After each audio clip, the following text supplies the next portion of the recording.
Hello everyone, welcome to the second video lecture of chapter The Cell. So last lecture में हम लोगों ने अलग अलग शेप, साइजेस और सेल के बारे में थोड़ा बहुत डिस्क्रिप्शन दिया था कि किसने कब किस तरीके से डिस्कवर किया है।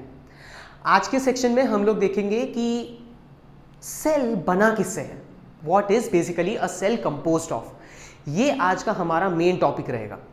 We will talk about each and every small section of the cell. Cell के अंदर क्या है, क्या नहीं है, उसका particular function, what is the basic importance of that small things. We are going to discuss that in detail. So, if I talk about the basic composition, हम देखते हैं हमारे सेल में लगभग 70 to 75% water होता है. That is the first point. Second point आ जाता है the carbohydrates. It is 10 to 15%. Our cell has a very good tendency to produce proteins. ठीक है, कौन प्रोड्यूस करता है और कैसे, ये आप आगे के लेक्चर्स में समझ सकते हो, but right now just understand protein जो है वो 2 to 10% होता है और फैट 1 to 10%। ये फैट, प्रोटीन, कार्बोहाइड्रेट सब कहाँ पे किस तरीके से इंपॉर्टेंट है, everything we are gonna discuss. There is going to be importance of mineral, या मिनरल बहुत कम चाहिए बट फिर भी हमें चाहिए, right. So 1% mineral and the nucleic acids. Now what are nucleic acid? Nucleic acid are basically the components of DNA. Okay, so आपका जो डीएनए है उसको अपने न्यूक्लिक एसिड कंसिडर करते हैं। तो आप समझ सकते हो आपके सेल के बीच में न्यूक्लियस, न्यूक्लियस के अंदर हमारा डीएनए का कंटेंट है which is consider to be as my nucleic acid. Okay, so जैसे आपको डीएनए का फुल फॉर्म पता होगा, deoxy ribo nucleic acid, so that is a nucleic acid. Even हमारे अंदर डीएनए के अलावा आरएनएस भी होते हैं, RNA that is also a nucleic acid. We will discuss it in detail. अब बात करें next section, that is the structure. Structure के बारे में अब थोड़ा समझते हैं। The basic things you have to remember is cell के 3 हम लोगों ने पार्ट्स क्रिएट किए, 3 हिस्से। उसमें से हम लोग first the outer most, middle, inner most. Outer most it is basically a thin, okay, it is even living and it is a boundary. So the first component is called as the cell membrane, और ये cell membrane हम लोग देखते हैं कि काफी पतला, living और एक बाउंड्री की तरह एक्ट करता है। So that is a important function of the cell membrane. वहां पे से डिटेल में पढ़ेंगे आगे। Next come is cytoplasm. Cytoplasm basically हम देखते हैं न्यूक्लियस और आपका सेल मेम्ब्रेन के बीच में जितना भी कंपोनेंट्स हैं, they are all consider to be as my cytoplasm. ठीक है, सो मतलब सेल मेम्ब्रेन और न्यूक्लियस के बीच का ये पूरा section will be consider to be as cytoplasm. Next चीज आ जाता है that is nucleus, the central mass, जिसको अपने ब्रेन ऑफ द सेल बोलते हैं। ठीक है, व्हाई इट इज कॉल्ड, वापस से आगे समझते जाएंगे। So now the thing that you have to understand is this cytoplasm and nucleus, मतलब सेल मेम्ब्रेन के अंदर जितना भी कंपोनेंट्स है, this component is called as protoplasm. Okay, so this components are considered to be as protoplasm. Now इसका नाम किसने दिया था? It's name was given by J.E. Purkinje. ठीक है, J.E. Purkinje was an English scientist, मतलब British scientist थे वो। सिन 1839 में उन्होंने इसका नाम दिया था। नाउ प्रोटोप्लाज्म के बारे में बात करें तो it is the life giving substance. क्यों life giving? Why it is called as life giving? क्योंकि आप समझ सकते हो कि सेल मेम्ब्रेन तो सिर्फ एक बाहर का एक पुट्ठा है, एक लेयर है, पर सारा काम कौन कर रहा है? अंदर का चीज है, अंदर की चीजें सारे फंक्शन कैरी आउट कर रहे हैं। So that's why we are counting protoplasm as the life giving substance, क्योंकि वो ही सारे मेटाबॉलिक एक्टिविटीज, सारे फीचर्स, सारे फंक्शन, जितने भी उसके कैरेक्टरिस्टिक, सब कुछ सेल के पूरा का पूरा उसका डिस्क्रिप्शन देने वाला काम आपका प्रोटोप्लाज्म कर रहा है। That's why it is called as the life giving substance.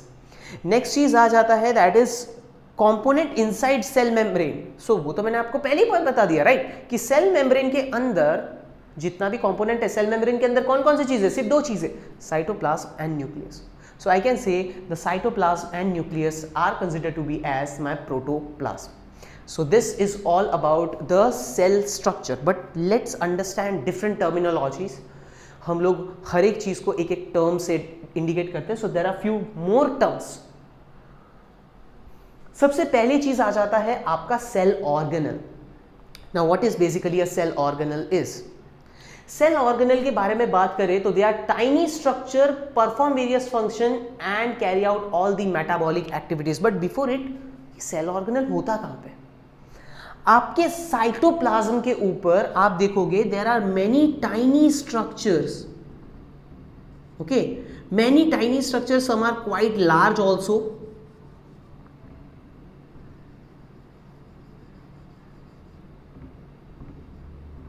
ठीक है, some are bit medium sized, some are tiny balls like structure.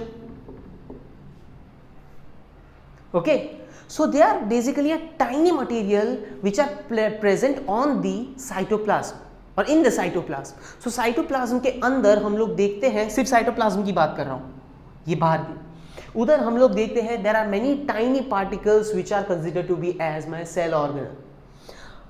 Example बता दूं तो आपको बहुत सारे नाम पता होंगे, like mitochondria, endoplasmic reticulum, Golgi bodies, vacuoles and many granules, lysosomes, okay, ribosomes. So this are different organelles जिसके बारे में हम लोग पढ़ेंगे.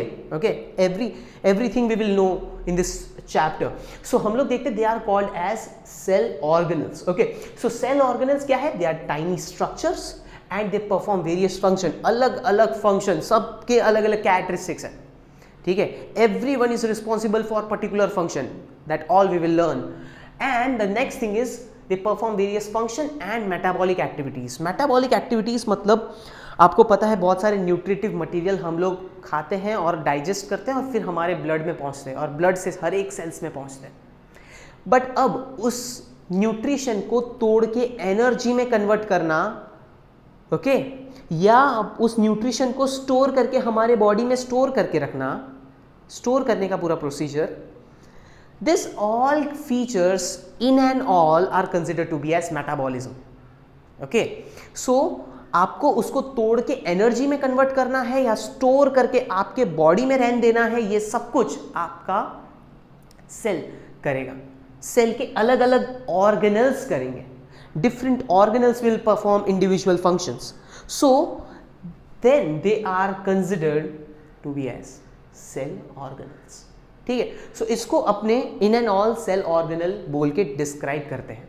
ओके गाइस, सो अब आ जाते हैं next terminology, that is cytosol. Cytosol का मतलब क्या हो जाता है? It is the fluid portion. आपको पता है ये लोग तैर रहे हैं. This all organelles that are present, even the nucleus counting. ठीक है, सो ये सारे जो कंपोनेंट्स है ये बेसिकली तैर रहे हैं. पर ये तैर कैसे रहे? कायदे सर सी बात है, कोई फ्लूइड होगा. There is going to be some fluid present. So वो जो फ्लूइड है, that fluid is considered to be as cytosol.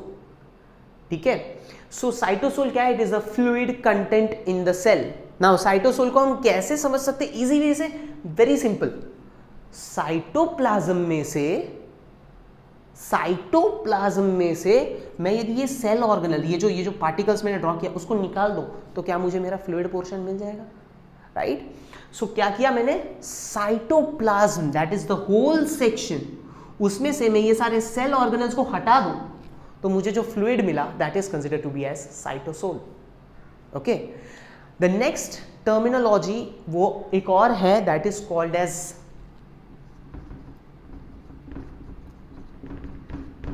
Cell inclusions. Okay, so cell organelle important, cytosol, ये इसको मैं बॉक्स बना देता हूं ताकि आपको पता चले कि yes, easy way to remember cell inclusion. Cell inclusions के बारे में बात करें तो they are basically the non living components. ठीक है, a temporary non living components. They can be small granules, okay, nutritive materials, glycogen, some amount of proteins. इस तरीके से छोटे छोटे ग्लोब्यूल्स होते हैं. They are non living in nature but yes they are nutritive. Right, वो nutrition provide करते हैं सो दैट जितने भी ये सेल ऑर्गेनल्स जो मेटाबॉलिक एक्टिविटी कर रहे हैं उन सबको यूटिलाइज कर सके. ठीक है, so they are non living temporary nutritive material which helps in metabolic activity. So ये चीज आपको समझना है, that's it. So these are the basic terminologies जो आपको समझने हैं. Okay, so पहले हमने बात कर ली composition, हमने देख लिया protein, carbohydrate, fats, okay, water important ones. फिर सेल स्ट्रक्चर जिसमें हमने साइटोप्लाज्म, ओके, साइटोप्लाज्म, न्यूक्लियस और सेल मेम्ब्रेन देख लिया. फिर हमने प्रोटोप्लाज्म को थोड़ा सा डिस्क्राइब किया. Who discovered it basically, who gave the name, that was J Purkinje, 1839. Okay, फिर हमने बात की व्हाट इज सेल ऑर्गेनल्स, जो साइटोप्लाज्म के ऊपर रहते हैं, अंदर रहते हैं. Cytosol, the fluid portion of the cytoplasm, formula लिख लिया. And the last that is the cell inclusions. ये भी ऐसे हम लोग देखते हैं साइटोप्लाज्म के ऊपर छोटे छोटे ग्रैन्यूल्स बना के रहते हैं. दे can B glycogen, proteins or any small nutritive material which are important for metabolic activities. Okay, so आपको यहाँ तक अच्छे से समझ में आना चाहिए, क्योंकि ये सारे टर्मिनोलॉजीज को अब हम लोग डिटेल में पढ़ेंगे and why they are important, वो सारी चीज़ों के बारे में समझते हैं. ठीक है, right down this first, take a screenshot, let's move to the next section.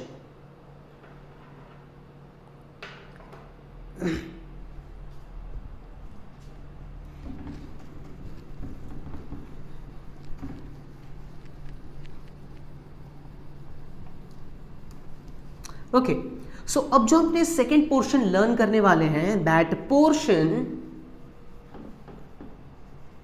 Is cell membrane. ठीक है, क्योंकि अब मैंने आपको जैसे बताया कि we are going to learn all this topic, तो आपको पहले समझना था कि क्या है, तो इसलिए मैंने सब कुछ डायग्रामेटिक बेसिस पे ड्रॉ करा, अलग अलग टर्मिनोलॉजीज के बारे में मैंने डिस्क्राइब की. Now we are going to describe each one in detail. तो सबसे बाहर वाले लेयर से शुरू करते हैं, that is cell membrane. Okay, so we are going to talk about cell membrane in detail. So the first point comes, क्या plants में सेल मेम्ब्रेन होता है? क्या सिर्फ एनिमल्स में ही होता है? सो द थिंग इज, सब में सेल मेम्ब्रेन हम लोग देखते हैं. Every organism, most of the organism, unicellular हो या मल्टी सेल्युलर, उसके बाहर कुछ ना कुछ एक पर्टिकुलर मेम्ब्रेन होगा ही. ठीक है, ये मेम्ब्रेन क्यों होता है? Because it creates a boundary, एक बॉर्डर बना देगा कि इस बॉर्डर के बाहर का कोई भी चीज आपके अंदर वाले कंपोनेंट को ना डैमेज करे. लाइक बैक्टीरिया के बारे में भी बात करें तो bacteria do have a cell wall. Now that is preventing it from the external environment. Okay, so हम देख रहे हैं कि सेल मेम्ब्रेन भी इसी तरीके से एक थिन टाइनी बाउंड्री की तरह एक्ट करता है. Okay, and it is important because वो बाहर के एटमोस्फियर को अंदर के एटमोस्फियर से अलग रखता है, क्योंकि अंदर सारे लिविंग कंपोनेंट्स हैं, बाहर अभी क्या है हमें नहीं पता. Right, so let's talk about cell membrane.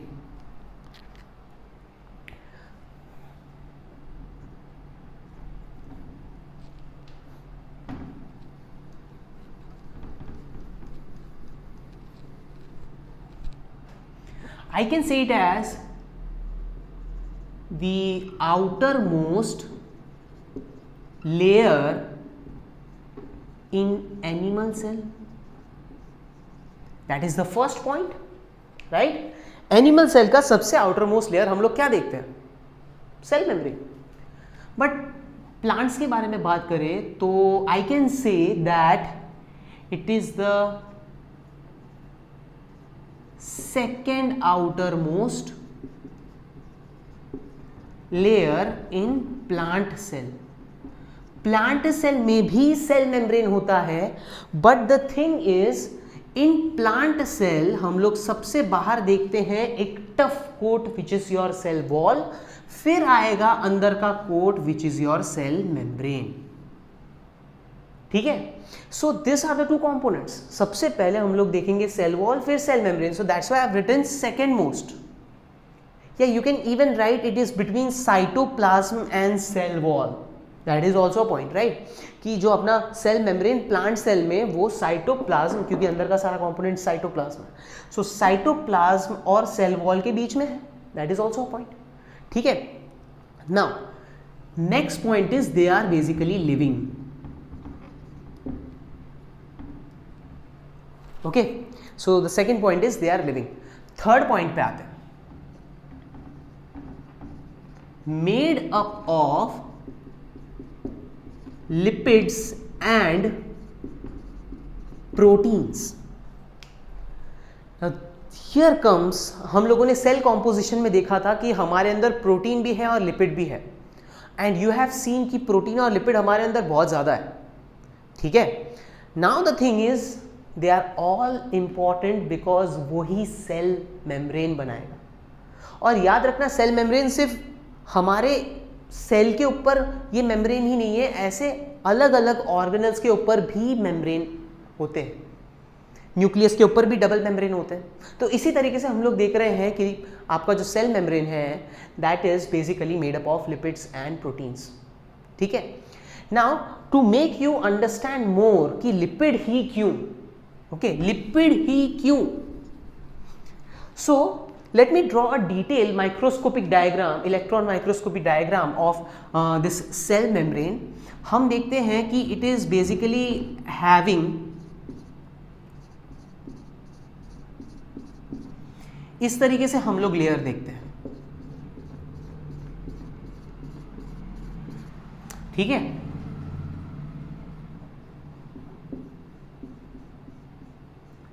सो आप देख सकते हो मैं क्या कर रहा हूं, I am basically drawing a head and it is having two tail, कुछ इस तरीके से, and this is ultimately a lipid. Lipid मतलब मैं फैट्स की बात कर रहा हूं, ठीक है। Now to make you understand, biomolecules को भी काफी ब्रॉडली डिस्क्राइब किया गया, so I am specifically saying it as a lipid, ठीक है। So this is my lipid layer, इस तरीके से मेरा लिपिड होता है। So they are considered to be as head, they are considered to be as tail. मैं ज़्यादा डिटेल में नहीं जाऊंगा क्योंकि ये थोड़े हायर लेवल स्टैंडर्ड्स के होते हैं, ठीक है।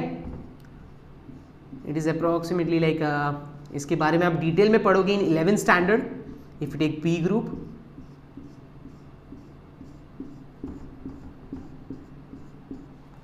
ठीक है। सो इस तरीके से हमारा लिपिड का लेयर होता है, ये पूरा लिपिड का लेयर है, ठीक है। What I am showing is कि मान लो this is my cell nucleus, उसमें मैं इतने से लेके इतने पोर्शन को काट के आपको यहां पे इसको ऐसे बड़ा करके यहां पे विजुअलाइज करवा रहा हूं, ठीक है। बाहर आउटर एटमॉस्फेयर, अंदर या मेरा अंदर का साइटोप्लाज्म, ठीक है। So this is ultimately lipid. Now if you see carefully, ये लिपिड का अपर लेयर, ये लिपिड का लोअर लेयर, पर लिपिड ही क्यों? Now if you know the cell composition, हमने क्या बात की थी, उसके अंदर 70 to 75% वाटर होता है। अब अंदर पानी है, right, in the inner portion it is composed of water, outer atmosphere भी मोस्टली हमारा वाटर बेस्ड ही होता है। तो मैं अपने सेल को, अब अंदर भी पानी बाहर भी पानी, पानी पानी मिक्स हो सकता है ना। सो टू मेक इट सेपरेट, हमें पता है क्या ऑयल पानी के साथ मिक्स हो सकता है? नहीं, इसीलिए it is a part of fat, oil is a fat, lipid is a fat. So it's a just basic concept, आपको क्या याद रखना है, इट इज लिपिड मतलब कुछ ऑयली लाइक, ठीक है। It is basically a thin membrane which is made up of fats, okay. पर मैं यहाँ पे याद रखना, मैं यहाँ पे स्पेसिफिकली लिपिड्स बोल रहा हूँ हमेशा, ठीक है। So remember this biomolecule lipid. तो ये लिपिड का लेयर है।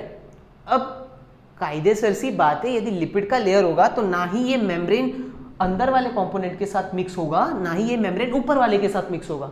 सो that is basically why the cell membrane is having lipid layer.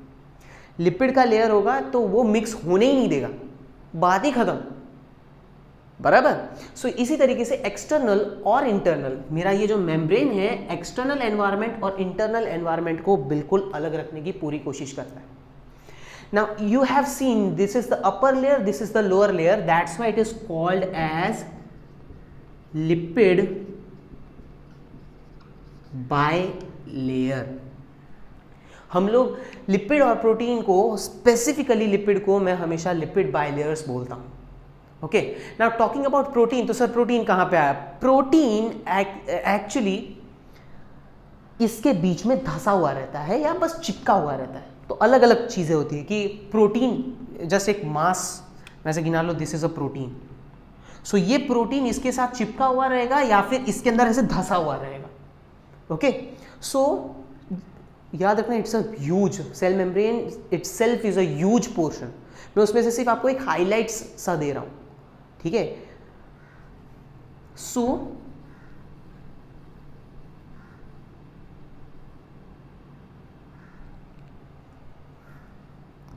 क्योंकि आपके स्टैंडर्ड्स में इतने सारा नहीं याद करना है, but I am just making you understand कि हम लोग क्यों लिपिड और प्रोटीन बोल रहे हैं. ठीक है, why we are directly saying रट्टा रट्टा नहीं मारना है, right. We have to basically understand why, what is the importance of each one.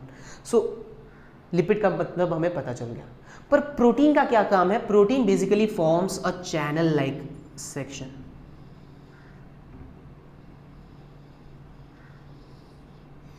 इस तरीके से हम लोग देखते हैं हमारे मेम्ब्रेन के अंदर प्रोटीन धंसा हुआ रहता है, या फिर कुछ कुछ प्रोटीन ऐसे चिपके हुए बाहर की तरफ, कुछ कुछ प्रोटीन ऐसे बाहर की तरफ, ऐसे अलग अलग सेक्शंस में हो सकते हैं. ठीक है, बट हम लोग ये भी देखते हैं कि ऐसे धंसे हुए होते हैं. But why are the important, what makes the importance कि भाई प्रोटीन और लिपिड. ओके, सो आपके मेम्ब्रेन का पूरा पोर्शन पता चल गया कि ये वाला है लिपिड का बाइलेयर. ठीक है, so this is your lipid bilayer and this two things are basically proteins.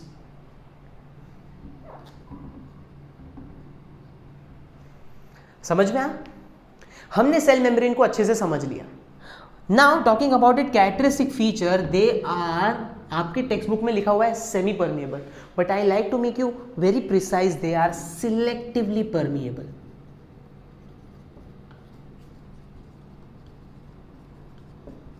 अब सिलेक्टिवली परमिएबल का मतलब क्या हो जाता है? सिलेक्टेड चीजों को ही अंदर आने देगा. That is a characteristics. ठीक है, कि जो हमारा सेल मेम्ब्रेन है वो सिर्फ सिलेक्टेड चीजों को ही अंदर की तरफ आने में मदद कर सकता है. Okay, now why I have written and who carry out the function? वो करता है protein. Protein are basically acting as a carrier. इसके अंदर से जो भी मटेरियल, मुझे मान लो मेरे सेल को एक मटेरियल चाहिए, तो इसके ऊपर जो प्रोटीन होगा, that protein are only forming a channel जिसके थ्रू इन और आउट हो सकता है. Getting the point? So that's why they are very important. So cell membrane इसलिए काफी ज्यादा हम लोग इंपॉर्टेंस में देखते हैं. ठीक है, so this are the few characteristic कि सेल मेम्ब्रेन हम लोग देख रहे हैं. एनिमल में आउटर मोस्ट, प्लांट में second outer most. It is living, made up of lipid and protein. Lipid bilayer होता है, प्रोटीन और सबका कंटेंट बता दिया, and they are selectively permeable in nature. So please note down this first, then we will move to the next section.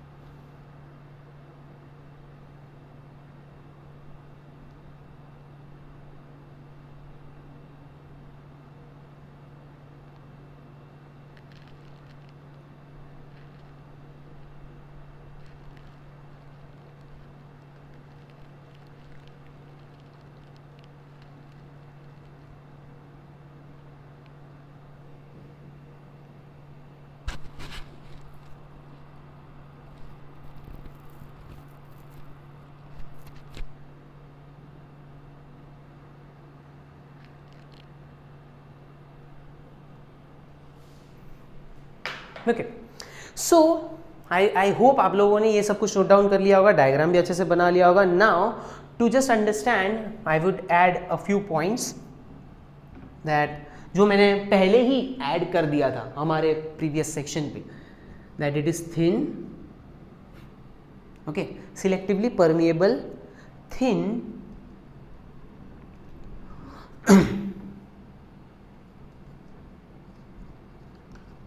forms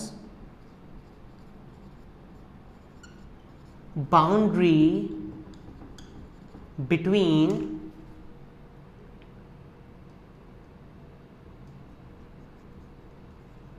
external and internal environment. ये point से add कर लीजिएगा, ठीक है. So talking about the function, so function पे of course इसी में से हम लोग फंक्शन ढूंढ लेते हैं. सो फंक्शन में you have to understand what are the function of cell membrane. So the first function is that it forms a boundary, ठीक है. It forms protective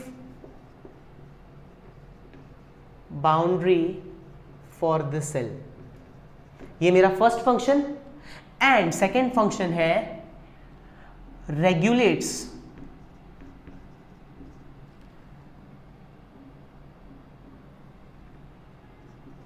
regulates movement of particles in and out of the cell. So these are the two functions. So it regulate the movement of particles. हम लोग देखेंगे बहुत सारे particle cell खुद produce करता है, बहुत सारे पार्टिकल सेल को बाहर से लेने पड़ते हैं. So this all are being regulated with the help of this proteins, क्योंकि ये प्रोटीन्स क्या करेगा, it will help to take in any component और मूव आउट एनी कंपोनेंट, ठीक है. So this are the two basic function कि वो एक थिन बाउंड्री बन रहा है which is separating the internal and external environment. And the second function is कि हाँ ये बहुत सारे पार्टिकल्स को इन और आउट करने में मदद करता है with the help of the embedded carrier proteins, ठीक है. सो कैरियर प्रोटीन इसलिए बोल रहा हूँ क्योंकि बहुत सारे प्रोटीन ऐसे कैरियर होते हैं, ठीक है, कैरी आउट करने में मदद करते हैं, कैरी करके कोई भी मटीरियल को बाहर से अंदर लेके आते हैं. So that's why they are also called as a carrier protein. So this is all about our cell membrane. Now let's move fast with the second topic.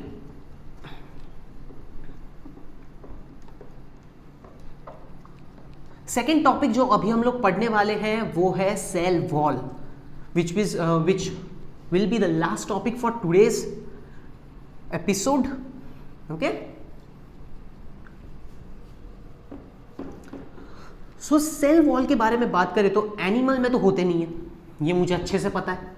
Animal don't have cell wall, only plants have. But क्या सिर्फ plants नहीं होता है, क्या viruses, bacterias इन सब में नहीं होते? दे ऑल्सो हैव, ठीक है. So let me just change the heading.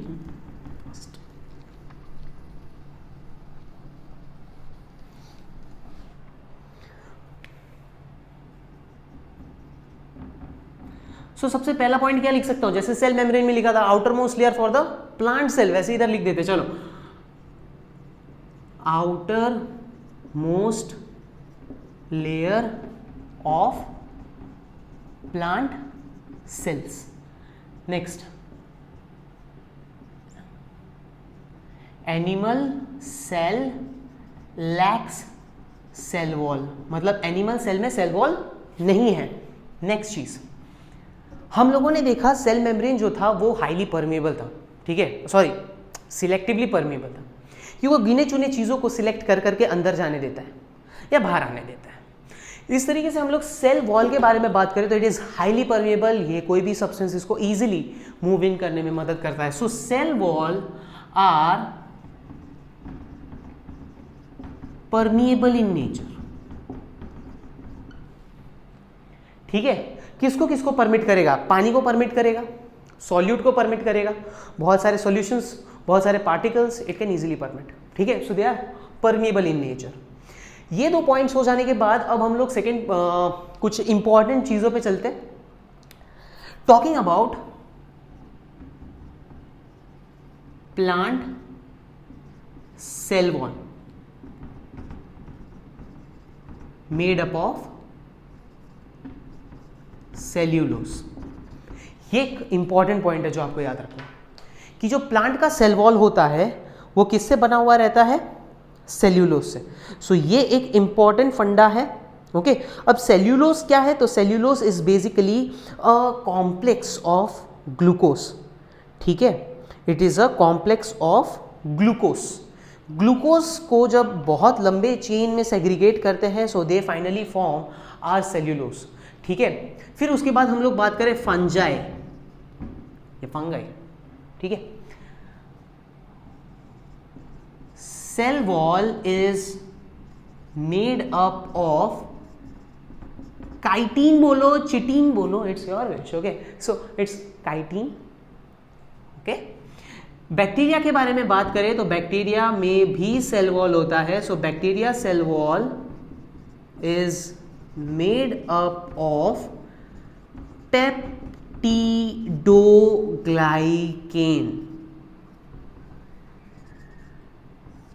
Peptidoglycan एक काफी हार्ड सब्सटेंस है बैक्टीरिया के लिए, खास करके कभी भी कोई हार्श कंडीशन आता है ना तो ये पेप्टिडोग्लाइकेन का लेयर बहुत मोटा करके फिर उसके बाद अपने आप को पूरा कोट बना के it will save itself from harsh environment, ठीक है। So these are the different component of cell wall in different organism, पर we are basically concerned about the plant cell, ठीक है। So plant cell is made up of, cell wall is made up of cellulose, fungi में chitin और bacteria में हम लोग बात करें तो पेप्टिडोग्लाइकेन। So ये तीन चीजें आपको याद रखनी है। अब नेक्स्ट चीज बेसिक फंक्शंस के बारे में अब पढ़ लेते हैं।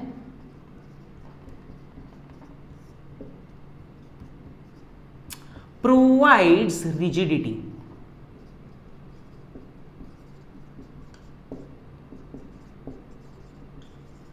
हमें पता है प्लांट में तो स्केलेटल सिस्टम होता नहीं है, सो कायदेसर सी बात है हमें प्लांट को जो वो स्टिफनेस है, एक पर्टिकुलर शेप है, एक पर्टिकुलर उसका जो स्ट्रेंथ है, that is all provided with the help of my cell wall. So this is all about your cell wall, okay. And we can eventually add another point, that is